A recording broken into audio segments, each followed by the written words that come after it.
Schluck auf.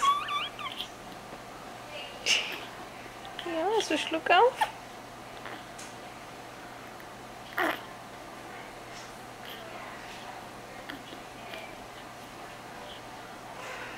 Guck mal da, der Sohnemann ist schwer am Arbeiten.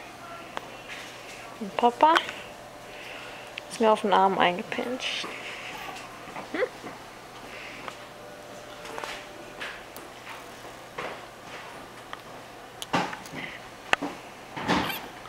Und Sohnemann hickst sich ein zusammen, weil er Schluck auf hat.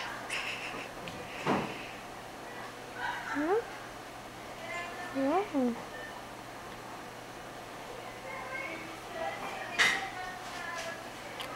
Ja, mach mal die Äugchen auf. Guck mal, was Papa macht. Papa schläft, ja?